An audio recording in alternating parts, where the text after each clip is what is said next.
Hello and welcome to the video. This video is the first in a brand new series looking at the EagleTree Vector flight controller system. Now the EagleTree Vector is a little bit different from a lot of the other flight controllers that we've already played with on the channel in that it's built from the ground up to be integral with FPV systems. So it's a full on-screen display. You can do all the configuration through the on-screen display. It's a little bit unusual from the other stuff we've looked at, and I do intend to cover those differences as we go through this series.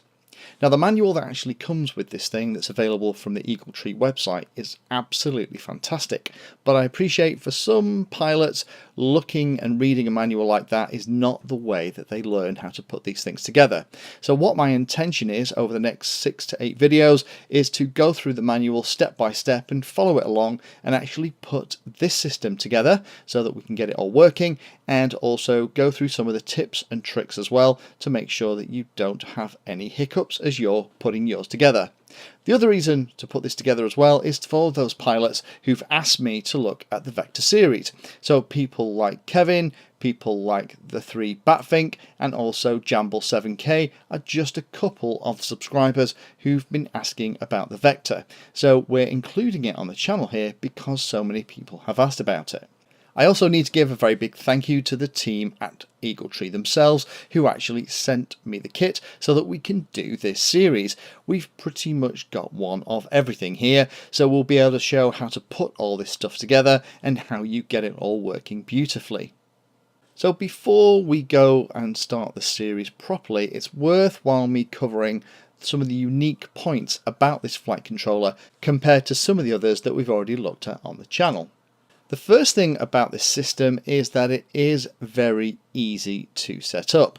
The way that you can do it is through the software that you can download and play with for free, and you can also do everything through the on-screen display via your goggles and radio at the field as well. So if you are one of those people that don't like playing with PCs and you don't want to mess around trying to figure out installing drivers and all that goodness, then you know what, you don't need to do that. If you have the basic setup, you can enter the menus and select the frame type, calibrate your radio, set your flight modes, do all that goodness from within the on-screen display itself. And that's really unusual. None of the other flight control systems that I've played with allows you to do that. It is very quick to set up and install into a model and get flying.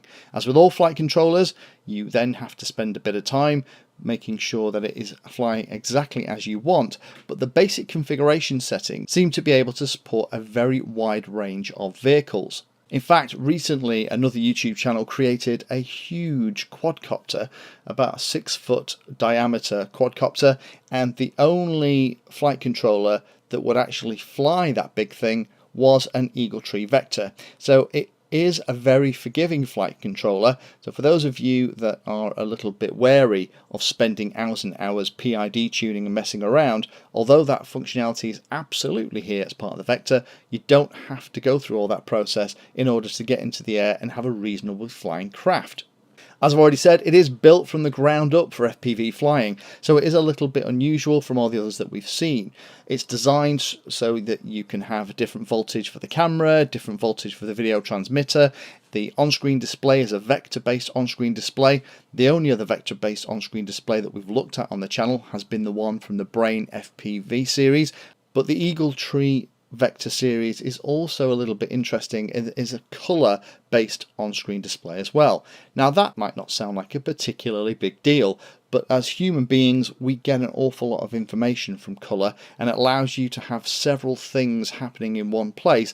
Just by having the colour change on an icon will let you know exactly when you're starting to get into trouble, and those colours are customizable too, so if you have a particular problem seeing a particular colour, you can do all of that stuff in the menus. Power system is designed for FPV2. So the way this works is that there are 2 power systems, one that you plug your flight battery into that powers the Vector, powers the GPS and all the things connected to the bus cables out the side, and it also powers the camera and the video transmitter, as I said, either with 5 or 12 volts. Now the way you select that is really simple. You just plug a couple of wires together. There's no soldering of bridges or movement of pins or jumpers. It's really simple basic stuff. But the voltage regulation and the power delivery of all those pieces is designed to be perfect when you're running FPV video transmitters and FPV cameras as well. And again, that's a little bit unusual because a lot of flight controllers, the FPV stuff is an afterthought and stuck on the side. It does support both fixed wing and multi-rotors. Now I'm planning to put this into a fixed wing model to show how that all goes together. The multi-rotor setup I think is even easier if anything. So we're going to hopefully get a couple of fixed wing chassis in over the next couple of weeks, and we'll stick it inside one of them, and that will be how we'll put it together. But the way you wire it up, the way you configure the software, the way you access the OSD and everything else is identical. There's just probably an extra couple of steps in terms of thinking about the power system for a fixed wing model with things like servos that it's worthwhile covering. The documentation for this, I've already said, is really, really good. The manual is huge and you can download it and you can find what you're interested in. Now, I've downloaded it and printed out a lot of it in good old black and white in paper. Personally, I'm one of those kind of people that if I read something on a screen, it makes kind of sense. If I print it out and then I can, sit with a pencil and scribble on it and make my notes as I'm reading the document, it seems to go in my head a lot better. So I've printed a little bit of it out, but one of the really nice things about the manual is it takes you through the setup step by step, piece by piece. And again, we're going to follow along with the manual as part of the series because pretty much everything you need to know and every problem you're going to bump into is kind of covered in here. The other nice thing with the PDF manual as well is if you hit Control F, then you can search for the topics that you're interested in. So if you have a particular problem, as long as you know the name or of the component or the connection that you're struggling with, if you search for that, again, you'll probably find the information. Now when I did my initial testing here, and I just plugged it together, and it plugged together in about 5 minutes, and that's with me not seeing the system at all before. One of the things I noticed is that my receiver wasn't getting any power, and I scratched my head, opened the menu, searched for receiver connections, found the information, and there it is in the manual talking about the fact that the receiver connection is actually powered from the 5-volt rail that you connect the speed controllers and servos to, and that actually makes perfect sense. So if you are thinking about getting one of these, the manual's available and it tells you everything that this stuff can do. Obviously when we finish the series, you'll be able to just sit and watch some videos and get part of that content here as well. The software is also available to download and play with, and you can play with it in an offline mode when it isn't connected to a vector directly.